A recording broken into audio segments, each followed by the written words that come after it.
Stock market में आपको एक गुड क्वालिटी का स्टॉक आपको करोड़पति बना सकता है, बट उसी जगह अगर आप एक बेकार क्वालिटी का, बैड क्वालिटी का स्टॉक चूज करोगे तो वो आपको कंगाल कर देगा। अगर करोड़पति हो तो आपको भिखारी बना देगा। अगर आप गुड क्वालिटी का स्टॉक चूज करोगे तो आपको वही बेकार सिचुएशन से आप भिखारी की हालत में रहोगे तो भी एक अच्छे से क्वालिटी का स्टॉक पिक करोगे तो आपको करोड़पति बना सकता है। वहीं अगर करोड़पति रह के भी बिना कुछ उसके बारे में जाने कोई भी एक स्टॉक उठा लोगे तो वही हो सकता है वो बैड क्वालिटी का स्टॉक आपको भिखारी बना सकता है। तो आज हम जानेंगे कि कौन सा स्टॉक जो है गुड क्वालिटी का होता है और कौन सा स्टॉक बैड क्वालिटी का होता है। तो मैंने आज आपके लिए एक 9 पैरामीटर्स ऐसे सेटल किए हैं जो आपको एक अच्छा गुड क्वालिटी का स्टॉक पिक करने में हेल्प करेगा। इसमें सबसे पहला है जो है चार्ट पैटर्न। चार्ट पैटर्न क्या होता है, हमें एक अच्छे पैटर्न का जो है स्टॉक को पिक करना चाहिए। जैसे कि यहाँ पर देख रहे हो ये पॉजिटिव चार्ट है जिसमें एक ऐसा ऊपर की तरफ जा रहा है, तो ऐसे ऊपर की तरफ जो जा रहा है उसको बोलते हैं पॉजिटिव चार्ट। जो लॉन्ग टर्म के लिए पिक करते हैं, यानी कि ज़्यादा टाइम के लिए हम किसी स्टॉक को होल्ड करने के लिए इन्वेस्ट करते हैं, तो हमें एक पॉजिटिव चार्ट का अच्छे से आकलन करना चाहिए, यानी स्टडी करना चाहिए। जो कि ये पॉजिटिव चार्ट है, जैसे यहाँ पर दिख रहे हैं कि ये पॉजिटिव चार्ट है।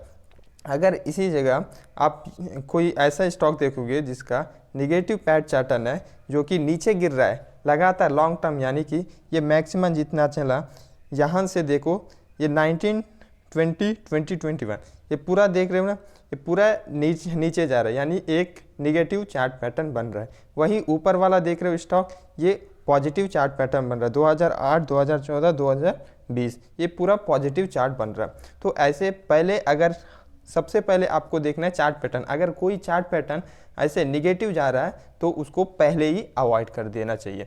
देन उसके बाद हम देखेंगे सेकेंड जो है लार्ज मार्केट कैप को, यानी ऐसा कंपनी जिसका लार्ज मार्केट कैप हो उसको चूज़ करना चाहिए। क्योंकि जो लार्ज मार्केट कैप जो होता है उसमें लो रिस्क होता है, उसमें वॉलेटिलिटी कम होता है, वो ज़्यादा ऊपर नीचे नहीं जाता, बल्कि वो एक ऐसा ऊपर ऊपर ऊपर ऐसा जाएगा।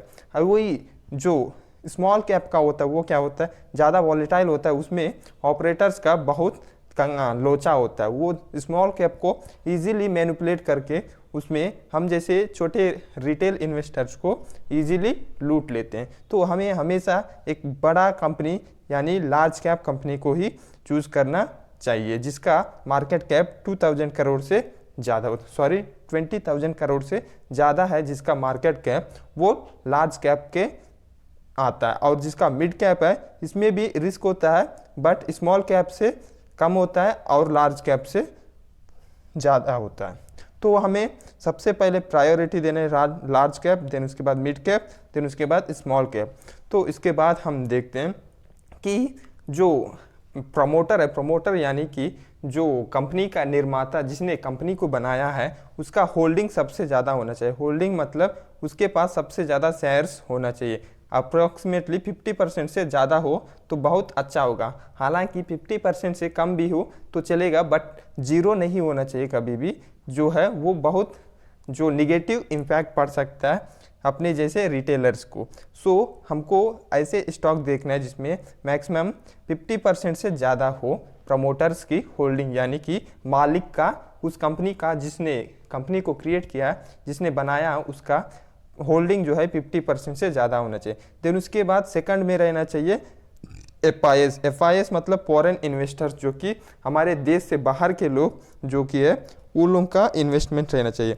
FIS, DIS ऐसे लोग होते हैं जिनके पास बड़े बड़े रिसर्च टीम होते हैं जो कि एक अच्छा क्वालिटी का स्टॉक पिक करते हैं। तो इसे में हमारे पास हम देखना चाहिए कि जिसका FIS का ज़्यादा होना चाहिए, देन उसके बाद DIS, देन उसके बाद पब्लिक का सबसे कम होना चाहिए और बहुत ही कम होना चाहिए। ऐसे स्टॉक को हमें पिक करना चाहिए। जैसे यहाँ पर एक दिखाई दे रहा होगा, यहाँ पर प्रमोटर होल्डिंग कितना है, 50.59% है, बहुत ही अच्छा। देन उसके बाद FIS का देख रहे हो, ये भी 25% 2211 है, ये भी बहुत अच्छा। देन उसके बाद DIS का कितना है, 09। उसके बाद देख रहे पब्लिक का सबसे कम है। ऐसा स्टॉक जो कि जिसमें प्रमोटर का सबसे ज़्यादा हो, देन उसके बाद प्रमोटर का होने के बाद उसके बाद FIS DIS, देन उसके बाद सबसे कम होना चाहिए पब्लिक का। ऐसे स्टॉक आपको मल्टी बैगर यानी कि आपके पैसों का दुगुना तिगुना 4 गुना 5 गुना ऐसा बना के आपको करोड़पति बना सकता है। तो आपको ऐसे स्टॉक चूज करना है जिसमें प्रमोटर्स की होल्डिंग ज़्यादा हो, देन उसके बाद FIS, देन उसके बाद DIS, देन उसके बाद पब्लिक का होना चाहिए। देन इसके बाद हमको देखना है कि जो प्रमोटर है इसकी होल्डिंग जो है, यानी प्रमोटर की होल्डिंग 50% है, चलो मान लिया 50% है, लेकिन वो 50% क्या पूरा के पूरा उसी के नाम पे उसी के पास है या फिर उसने किसी और के पास गिरवी रख दिया यानी प्लेज कर दिया है। तो अगर कोई स्टॉक ऐसे हैं जिसका प्रमोटर का होल्डिंग प्लेज है यानी कि गिरवी है, तो उस स्टॉक को मना कर दो, पहले ही उसको अटैक छोड़ दो। तो ऐसे स्टॉक में बहुत डेंजरस होता है कि ऐसे में जो क्या बोलते हैं वो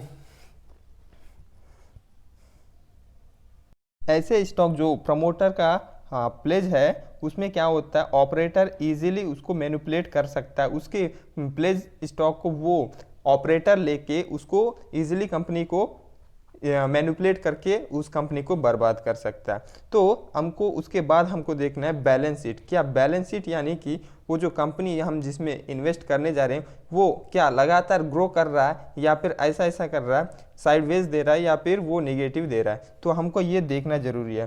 तो इसमें क्या होता है सबसे पहले हमको देखना है कंपनी के पास रिजर्व कितना है। रिजर्व मतलब जो पैसा कमाया है उसमें से वो कितना बचा के रख रहा है। कंपनी के अंदर रिजर्व इंक्रीजिंग होना चाहिए यानी कि वो रिजर्व्स बढ़ते रहना चाहिए। देन उसके बाद नेट प्रॉफिट बहुत बढ़ना चाहिए यानी नेट प्रॉफिट भी बढ़ना चाहिए, हमेशा बढ़ते बढ़ते रहना चाहिए। और डेट यानी लोन्स या फिर उसके ऊपर कर्जा नहीं रहना चाहिए कभी भी, यहाँ तो उसका कर्जा कम होते जाना चाहिए ईयरली वाइज। चलो अभी 2020 से अभी 2021 आए तो यहाँ पर समझो 50 करोड़ का इसके पास लोन है कर्जा है। देन उसके बाद अभी 2021 25 करोड़ हो गया यानी कि उसका कर्जा कम होना चाहिए ऐसे में, या फिर कम हो या फिर वो जीरो ही हो तो बेटर है। ऐसे कंपनी चूज करो जिसमें डेट जो है जीरो होगा। ओके, डेट जिसमें जीरो हो उसको ऐसे कंपनियों को चूज करना बेटर होगा। देन उसके बाद हमको देखना है उस कंपनी के पास कितना कैश फ्लो है। कैश फ्लो मतलब प्री में जो कैश पड़ा है जिसको यूज कर सकते हैं, तो वो प्री कैश फ्लो होना चाहिए कम से कम 100 करोड़ से ज़्यादा हो। जिसका लार्ज कंपनी है, लार्ज कैप कंपनी है, तो उसके पास कम से कम 100 करोड़ का जो है प्री कैश फ्लो होना अच्छी माना जा सकता है। देन उसके बाद कंपनी जो है सेक्टर का लीडर होना चाहिए। सेक्टर का लीडर यानी उस जिस भी कंपनी का उस सेक्टर में वो लीडर होना चाहिए। जैसे पीडीलाइट जो फेविकोल बनाती है, फेविकोल गम, आप कोई भी गम जानते हो तो अगर आप कोई भी गम लेना चाहते हो तो वो सबसे पहले फेविकोल की मांग करता है। तो यानी कि हमें कोई दूसरा थॉट आता ही नहीं है कि अगर हमको कोई गम लेना है तो फेविकोल। देन उसके बाद हमें सिम लेते हैं, कोई सिम लेते हैं तो आजकल ज़्यादा देख रहे हो रिलायंस जियो। देन उसके बाद हम कहीं ट्रेन में सफ़र करते हैं तो हम टिकट बुकिंग कहाँ से करते हैं, IRCTC। तो यहाँ का मतलब समझ रहे हो, ये इसका सेक्टर मार्केट सेक्टर का लीडर है। मतलब हमें कोई भी चीज़ लेना है, जैसे टूथपेस्ट लेते हैं तो सबसे पहले को क्या बोलते हैं, कोलगेट खत्म हो गया। कोलगेट एक ब्रांड है लेकिन टूथपेस्ट जो है वो प्रोडक्ट है। हमें ब्रांड के ऊपर देखना है, ब्रांड क्या है। फेविकोल यहाँ पर पीडीलाइट का है, देन उसके बाद रिलायंस का जियो है, उसके बाद हम कोई ट्रैवल करते हैं तो IRCT। कोलगेट लेते हैं तो फिर कोलगेट मतलब क्या है, कोलगेट तो एक ब्रांड है लेकिन वो है क्या, टूथपेस्ट है। तो हमें इस तरह का जो है मार्केट सेक्टर को चूज करना है। देन उसके बाद हमको उस कंपनी का जो है वेबसाइट चेक करना चाहिए। जैसे अब कंपनी है, विकीपीडिया है, उसका विकीपीडिया कर दो। उसके बाद कंपनी के बारे में जान करो, कंपनी का प्रोडक्ट्स क्या कर रहा है, कंपनी क्या कर रहा है, कंपनी क्या नहीं कर रहा है, कंपनी क्यों ग्रो हो रहा है, कंपनी क्यों ग्रो नहीं हो रहा है, ये सब हमको कंपनी का विकीपीडिया में सर्च कर दो तो फिर वो आपको डिटेल में समझ में आ जाएगा। देन उसके बाद हमको ये देखना है कि उस कंपनी का मैनेजमेंट क्या कैसा है, उसका मैनेजमेंट का एक्सपीरियंस क्या है, उसका चेयरमैन कौन है, कंपनी का जो है चेयरमैन कौन है, उसके बाद कंपनी का CEO कौन है, कंपनी का MD कौन है, डायरेक्टर्स कौन है, उसके क्लाइंट्स कौन है। कंपनी का क्लाइंट्स भी बहुत इम्पैक्ट पड़ता है एक कंपनी की ग्रोथ में। तो हमें कंपनी की क्लाइंट्स को देखना बहुत ज़रूरी है। देन उसके बाद हम देखते हैं तो ऐसे क्वालिटी कंपनी गुड क्वालिटी के स्टॉक के कुछ एग्जांपल्स यहाँ पर दिए गए हैं, जिसको आप देख के आप पहचान लोगे इजीली। तो इसमें देखिए सबसे पहला है एग्जांपल रिलायंस इंडस्ट्री, उसके बाद और भी है, जैसे आप पूरा देख रहे होगे रिलायंस इंडस्ट्री है, उसके बाद TCS, HDFC bank, Wipro, Infosys, Tata steel, Bajaj auto, ये सब जो है गुड क्वालिटी के स्टॉक है, जो कि एक अच्छे जो है अपना अच्छा रिलेशन बना चुकी है कस्टमर्स के साथ भी और अपने जैसे रिटेल इन्वेस्टर्स लोगों का भी। तो ऐसे गुड क्वालिटी के स्टॉक जो है मार्केट में हैं। तो ऐसे गुड क्वालिटी के स्टॉक्स जो है हमको मार्केट में मिलता है, तो इसमें इन्वेस्ट करना चाहिए। हालांकि ऐसे स्टॉक जो है हाई रेट में, यानी कि इसका प्राइस जो है हाई होता है, लेकिन कोई भी ऐसा जो जिसका कंटेंट जो अच्छा होता है वो हमेशा गुड कंटेंट वाला हमेशा हमको हाई प्राइस में ही मिलेगा। जैसे अगर आप 1 रुपया 2 रुपया में कुछ ऐसा स्टॉक चलाओगे तो वो नहीं मिल पाएगा, क्योंकि कोई भी अच्छा स्टॉक जो है अच्छे प्राइस में मिलेगा। क्योंकि रोल्स रॉयस जो है अच्छा ब्रांड कार है, वो नैनो के प्राइस में तो नहीं मिल सकता। बुलेट गाड़ी जो है वो अपने को HF डीलक्स के प्राइस में तो नहीं मिल सकता, और आईफोन जो है वो कीपैड के बराबर प्राइस में तो मिल नहीं सकता। यानी कि उसका कंटेंट देख के गुड, अगर कंटेंट गुड है तो उसका क्वालिटी अच्छा है तो उसका प्राइस भी अच्छा ही होगा। तो हमें क्या चाहिए, अगर आपको कोई बोलेगा तो क्या करेगा, अगर आप इस ज़माने में कीपैड मोबाइल चूज़ करोगे या फिर आईफोन, अगर आपके पास पैसा है तो आप बिल्कुल आप आईफोन लेना चाहोगे। तो हमें अच्छा कंटेंट मिल रहा है तो उसके ऊपर अच्छा प्राइस भी देना ज़रूरी है। और दूसरी बात ये कि ये वीडियो जो है सिर्फ एजुकेशनल पर्पस के लिए है, इसमें कोई सजेशंस नहीं है, ठीक है।